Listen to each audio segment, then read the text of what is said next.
Hello everyone, welcome to Brilliant EduTech, the best solution ever.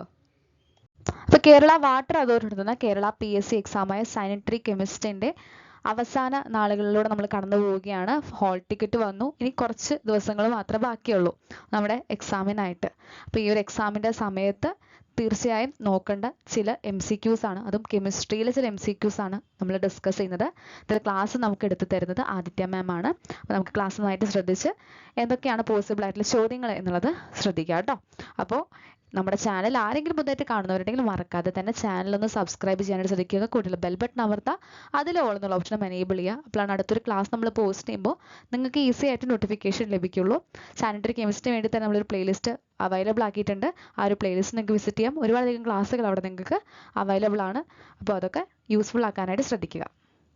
Sanitary കെമിസ്റ്റിൻ്റെ exam preparation ഇനി കുറച്ച് ദിവസങ്ങളേ ഉള്ളൂ. അപ്പോൾ ഈ ഒരു സമയത്ത് ക്വസ്റ്റ്യൻ പ്രാക്ടീസ് വളരെ ഇമ്പോർട്ടൻ്റ് ആണ്. അപ്പോൾ അതുകൊണ്ട് തന്നെ നമ്മൾ തുടക്കത്തിലെ സാനിറ്ററി കെമിസ്റ്റിന് പല പ്ലാൻസും നമ്മൾ പ്രൊവൈഡ് ചെയ്തിരുന്നു.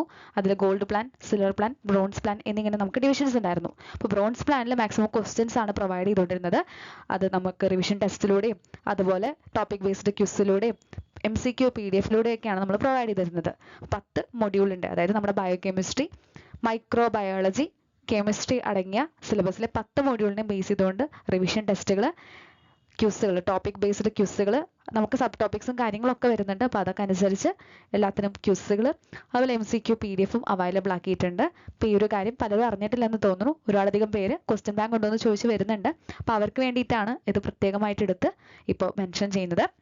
അപ്പോൾ അങ്ങനെ അവസാന നാളുകൾ ക്വസ്റ്റ്യൻ പ്രാക്ടീസ് കുറച്ചും കൂടെ കൂട്ടണം നിങ്ങൾക്ക് ആർക്കെങ്കിലും ഫീൽ ചെയ്യുന്നുണ്ടെങ്കിൽ മറക്കാതെ നിങ്ങൾക്ക് നമ്മുടെ ഗ്രൂപ്പിനോടൊപ്പം ജോയിൻ ചെയ്യാവുന്നതാണ്.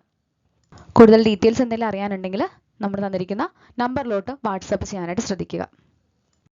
നമ്മളിനി ഡിസ്കസ് ചെയ്യുന്നത് അയോണിക് ഇക്വിലിബ്രിയത്തിൻ്റെ കുറച്ച് ക്വസ്റ്റ്യൻസ് ആണ്. അതിൽ ഒന്നാമത്തെ ക്വസ്റ്റ്യൻ എന്ന് പറയുന്നത് pH of the solution containing 50 ml each of 0.10 molar sodium acetate and 0.01 molar acetic acid. Given pKa of acetic acid is 4.57. അതായത് നമുക്കൊരു സൊല്യൂഷൻ ഉണ്ട്. ആ സൊല്യൂഷനിൽ 0.10 മോളാർ സോഡിയം അസറ്റേറ്റും 0.01 മോളാർ അസറ്റിക് ആസിഡും ഉണ്ട്. അങ്ങനെയാണെങ്കിൽ ആ സൊല്യൂഷൻ്റെ 50 ml സൊല്യൂഷനാണ്, അതിൻ്റെ pH കണ്ടുപിടിക്കുക. ഇതാണ് ക്വസ്റ്റ്യൻ. അപ്പോൾ ഇതിലുള്ള അസറ്റിക് ആസിഡിൻ്റെ മാത്രം pKa വാല്യൂ കിട്ടിയിട്ടുണ്ട് 4.57. എൻ്റെ ആൻസർ എന്ന് പറയുന്നത് 5.57 ആണ്. ഇനി ഈ ആൻസറിലേക്ക് എത്തുന്നത് എങ്ങനെയാണെന്ന് പറയാം. അപ്പോൾ ഒരു സൊല്യൂഷനിൽ തന്നെ 2 മിക്സ്ചർ ഉണ്ട്. സോഡിയം അസറ്റേറ്റിൻ്റെയും അസറ്റിക് ആസിഡിൻ്റെയും ഒരു മിക്സ്ചർ കണ്ടെയ്ൻ ചെയ്യുന്ന സൊല്യൂഷൻ്റെ pH ആണ് നമുക്ക് കണ്ടുപിടിക്കേണ്ടത്. അപ്പോൾ ഇങ്ങനെയുള്ള കേസിൽ നമ്മൾ യൂസ് ചെയ്യുന്ന equation pH = pKa + log concentration of conjugate base by concentration of acid ആണ് ചെയ്യുന്നത്. അപ്പോൾ ഇവിടുത്തെ കോൺജുഗേറ്റ് ബേസ് എന്ന് പറയുന്നത് സോഡിയം അസറ്റേറ്റും ആസിഡ് എന്ന് പറയുന്നത് അസറ്റിക് ആസിഡുമാണ്.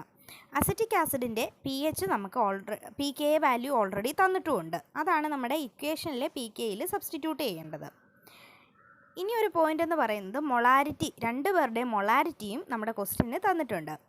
സൊല്യൂഷൻ്റെ വോളിയം തുല്യമാണെങ്കിൽ മൊളാരിറ്റി ഈ ഇക്വേഷനോട് ഡയറക്റ്റ്ലി പ്രൊപ്പോർഷണൽ ആയിരിക്കും. അതൊരു മൈൻഡിൽ വെക്കേണ്ട ഒരു പോയിൻ്റാണ്.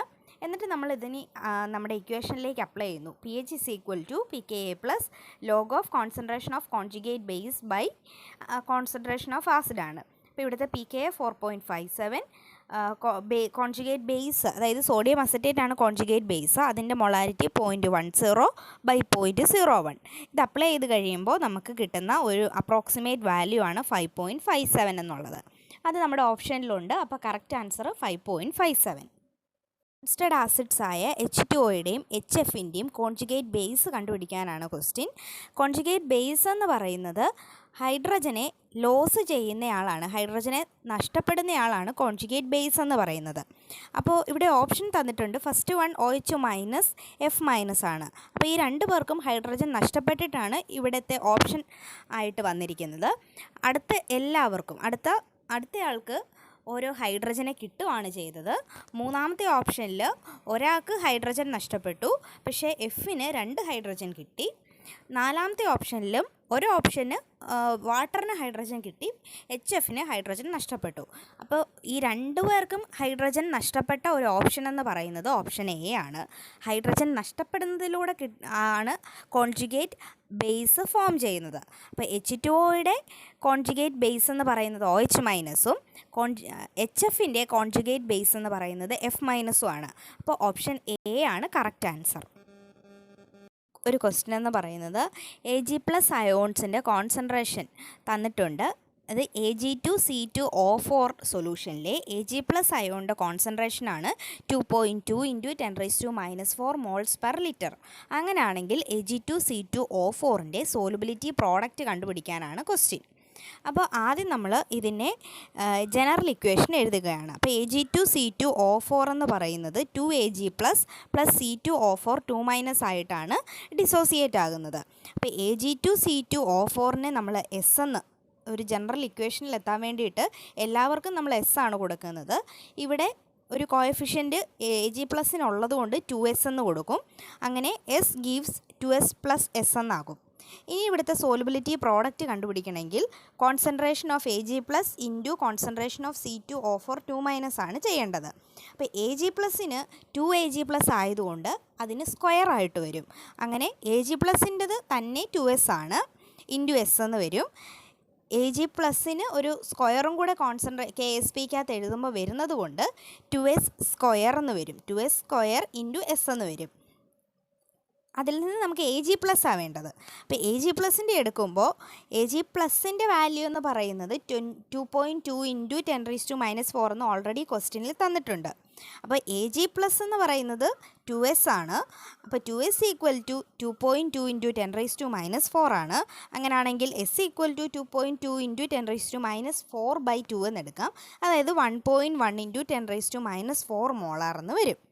ഇനി KSP എടുക്കുമ്പോൾ 2S സ്ക്വയർ ആണ് നമുക്ക് വേണ്ടത്. 2S സ്ക്വയർ KSP എന്ന് പറയുന്നത് 2S സ്ക്വയർ ഇൻറ്റു S ആണ്. അപ്പോൾ 2Sൻ്റെ വാല്യൂ നമുക്കറിയാം 2.2 × 10⁻⁴ സ്ക്വയർ ഇൻറ്റു Sൻ്റെ വാല്യൂ ഇപ്പോൾ നമ്മൾ എഴുതി 1.1 × 10⁻⁴. അത് സോൾവ് ചെയ്ത് കഴിയുമ്പോൾ 5.3 × 10⁻12 എന്ന് കിട്ടും. ഇതുപോലെയുള്ള പ്രോബ്ലംസ് സോൾവ് ചെയ്യുന്നത് ഡീറ്റെയിൽ ആയിട്ട് നമ്മുടെ വീഡിയോയിൽ ഓൾറെഡി പറഞ്ഞിട്ടുള്ളതാണ്. ബേസിക് ആയിട്ടുള്ള ലാക്റ്റിക് ആസിഡിൻ്റെ അക്യൂമുലേഷൻ ടിഷ്യൂസിലുള്ള അക്യൂമുലേഷൻ നമുക്ക് പെയിനും അതുപോലെ തന്നെ ക്ഷീണമൊക്കെ തോന്നിപ്പിക്കും. അപ്പോൾ ഈ 0.10 മോളാർ അക്വസ് സൊല്യൂഷനിൽ ലാക്റ്റിക് ആസിഡ് ഡിസോൾവ് ആകുന്നത് 3.7% ആണ് ഡിസോസിയേറ്റ് ആകുന്നത്. അങ്ങനെയാണെങ്കിൽ ഡിസോസിയേഷൻ കോൺസ്റ്റൻ്റ് ആണ് നമുക്ക് കണ്ടുപിടിക്കേണ്ടത്. അപ്പോൾ ഇത് ചെയ്യാൻ വേണ്ടിയിട്ട് ഡിസോസിയേഷൻ കോൺസ്റ്റൻ്റ് കണ്ടുപിടിക്കാനുള്ള വാല്യൂ √K/C ആണ്. KA/C ആണ്. ഇവിടുത്തെ ഡിസോസിയേഷൻ കോൺസ്റ്റൻ്റ് ആൽഫ നമുക്ക് തന്നിട്ടുണ്ട്. അതായത് എത്ര % ഇവർ ഡിസോസിയേറ്റ് ആകുന്നതെന്ന് പറഞ്ഞിട്ടുണ്ട്. അതായത് 3.7% പറഞ്ഞിരിക്കുന്നത്. അപ്പോൾ അതിനെ നമ്പറിലേക്ക് മാറ്റുമ്പം 0.037 = KA/0.10 എന്ന് വരും. C എന്ന് പറയുന്നത് ആ കോൺസെൻട്രേഷനെയാണ് കൊടുത്തിരിക്കുന്നത്. അത് സോൾവ് ചെയ്ത് കഴിയുമ്പോൾ നമുക്ക് റൂട്ടാണ് കിടക്കുന്നത്. അത് ഈക്വൽ ഇപ്പുറേക്ക് പോകുമ്പോൾ നമുക്ക് KA കണ്ടുപിടിച്ചാൽ മതി. അപ്പോൾ ആ റൂട്ടിനെ കളയാൻ വേണ്ടിയിട്ട് സ്ക്വയർ എടുക്കുന്നു. 0.037 സ്ക്വയർ ഇൻറ്റു 0.10 എന്ന് വരും. അത് സോൾവ് ചെയ്ത് കഴിയുമ്പോൾ നമുക്ക് അപ്രോക്സിമേറ്റ്ലി 1.4 × 10⁻⁴ എന്നുള്ള വാല്യൂയിലേക്ക് എത്തും. ക്വസ്റ്റ്യൻ എന്ന് പറയുന്നത് ഒരു വീക്ക് ആസിഡിൻ്റെ ഡിസോസിയേഷൻ കോൺസ്റ്റൻറ്റ് 1 × 10⁻⁴ ആണ്. അപ്പം നമുക്കൊരു pH 5 ഉള്ള ഒരു ബഫർ സൊല്യൂഷൻ പ്രിപ്പയർ ചെയ്യണമെങ്കിൽ അവിടുത്തെ സോൾട്ട് വേഴ്സസ് ആസിഡിൻ്റെ റേഷ്യോ എങ്ങനെയായിരിക്കും എന്നാണ് കണ്ടുപിടിക്കേണ്ടത്. ഇവിടുത്തെ ആൻസർ 10:1 ആണ്. ഇനി ഈ ആൻസർ വന്നത് എങ്ങനെയാണെന്ന് നോക്കാം. KA വാല്യൂ നമുക്കിവിടെ തന്നിട്ടുണ്ട് 1 × 10⁻⁴. ഇവിടുന്ന് pKa വാല്യൂ കണ്ടുപിടിക്കുക. pKa വാല്യൂ കണ്ടുപിടിക്കണമെങ്കിൽ -log KA എടുത്താൽ മതി. അപ്പോൾ -log 1 × 10⁻⁴ എടുക്കുമ്പോൾ pKa വാല്യൂ 4 എന്ന് കിട്ടും. ഇപ്പോൾ pKa വാല്യൂ pHും നമുക്കറിയാം. അങ്ങനെ 5 = 4 + log concentration of salt by concentration of acid. ഇതിൽ നിന്ന് pH -pKa എടുക്കുക. അപ്പോൾ 1 ആണ് ആൻസർ. അപ്പോൾ log concentration of salt by concentration of acid എന്ന് പറയുന്നത് 1 എന്ന് കിട്ടും. ഇനി ലോഗിനെയും കൂടെ നമ്മൾ ഈക്വൽ സൈൻ ഇപ്പുറേക്ക് കൊണ്ടുവരിക. ലോഗ് ഇൻവേഴ്സ് എടുത്തു കഴിഞ്ഞാൽ ലോഗ് ഇൻവേഴ്സ് ഓഫ് 1 എന്ന് പറയുന്നത് 10 എന്ന് കിട്ടും. അതായത് സോൾട്ട് ബൈ ആസിഡ് എന്ന് പറയുന്നത് നമുക്ക് 10 എന്ന് കിട്ടി. അപ്പോൾ 10/1 എന്ന് എടുക്കാം. 10 എന്ന് പറയുന്ന ഒരു നമ്പറിനെ നമുക്ക് 10/1 എന്ന് എടുക്കാം. അതിനെ റേഷ്യോ ആക്കുമ്പോൾ 10:1 എന്ന് വരും. അങ്ങനെയാണ് നമുക്ക് ഇവിടെ കൊടുത്തിരിക്കുന്ന ഓപ്ഷൻ കിട്ടിയത്. കേരള വാട്ടർ അതോറിറ്റി നടത്തുന്ന കേരള PSC എക്സാമായ സാനിറ്ററി കെമിസ്റ്റിന്റെ ഫൈനൽ പ്രിപ്പറേഷൻ നിങ്ങളുടെ മാറ്റുകൂട്ടുന്നതിനായിട്ട് നമ്മൾ മോക്ക് ടെസ്റ്റ് കണ്ടക്ട് ചെയ്യുകയാണ്. ഒന്നല്ല 2 മോക്ക് ടെസ്റ്റ് ആണ് നമ്മൾ കണ്ടക്ട് ചെയ്യുന്നത്. അപ്പോൾ ഈ ഒരു മോക്ക് ടെസ്റ്റ് എന്ന് പറയുമ്പോൾ നമ്മുടെ സിലബസിൽ എന്തൊക്കെയാണുള്ളത്? കെമിസ്ട്രി ഉണ്ട്, മൈക്രോബയോളജി ഉണ്ട്, അതുപോലെ ബയോ കെമിസ്ട്രി ഉണ്ട് അല്ലേ. അപ്പോൾ ഈ ഒരു ടോപ്പിക്കിനെ അടിസ്ഥാനമാക്കിയിട്ടായിരിക്കും നമ്മുടെ MCQs ഉണ്ടായിരിക്കുക. മാത്രമല്ല വെയിറ്റേജ് എങ്ങനെയാണോ വരുന്നത്, എത്ര മാർക്കിലാണോ ആ ഒരു പോർഷൻ ഉള്ളത്, അതനുസരിച്ച് ഡിവൈഡ് ചെയ്തിരിക്കുന്ന ഒരു മോക്ക് ടെസ്റ്റ് ആയിരിക്കും ഉണ്ടായിരിക്കുക. ആൻസേഴ്സിന്റെ ഒപ്പം തന്നെ നിങ്ങൾക്ക് എക്സ്പ്ലനേഷൻസും ഉണ്ടായിരിക്കും. ഇതൊരു കംപ്ലീറ്റ് എക്സാം എക്സ്പീരിയൻസ് ആയിരിക്കും. കേരള PSCയുടെ മോഡൽ ക്വസ്റ്റ്യൻസ് വെച്ചിട്ടായിരിക്കും നമ്മൾ എന്ത് ചെയ്യുന്നത്, അതേ ഒരു പാറ്റേൺ ഓഫ് ക്വസ്റ്റ്യൻസ് ആണ് നിങ്ങൾക്ക് ഇവിടെ ലഭിക്കുന്നത്. അപ്പൊ 2 മോക്ക് ടെസ്റ്റ് ആണ് നമ്മൾ കണ്ടക്ട് ചെയ്യുന്നത്. ഓരോ മോക്ക് ടെസ്റ്റും, ആദ്യത്തെ മോക്ക് ടെസ്റ്റ് നമ്മുടെ സിലബസിന്റെ അത്യാവശ്യം നിങ്ങൾ കവർ ചെയ്ത് റിവിഷൻസ് ഒക്കെ ചെയ്ത് അറ്റൻഡ് ചെയ്തതിന് ശേഷം നിങ്ങൾക്ക് എന്തൊക്കെയാണ് തെറ്റ് സംഭവിച്ചതെന്ന് മനസ്സിലാക്കി അറ്റൻഡ് ചെയ്ത് അതിനുശേഷം നമ്മുടെ തെറ്റുകൾ തിരുത്തി അടുത്ത മോക്ക് ടെസ്റ്റ് അറ്റൻഡ് ചെയ്യാനായിട്ട് ശ്രദ്ധിക്കുക. അപ്പൊ അതിലൂടെ നമ്മുടെ എക്സാമിന് മുന്നേ നിങ്ങൾക്ക് ഒരു എക്സാം എക്സ്പീരിയൻസ് ചെയ്യാം. ഒന്നല്ല 2 എക്സാംസ് എക്സ്പീരിയൻസ് ചെയ്യാം.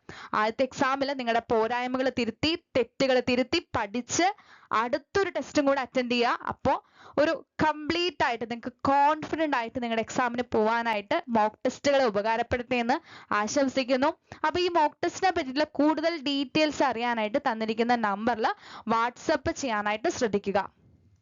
അപ്പോൾ ഈ ഒരു ക്ലാസ് നിങ്ങൾക്ക് യൂസ്ഫുൾ ആയിട്ട് കാണുമെന്ന് വിചാരിക്കുന്നു. കാര്യങ്ങളെല്ലാം മനസ്സിലായെന്ന് വിചാരിക്കുന്നു.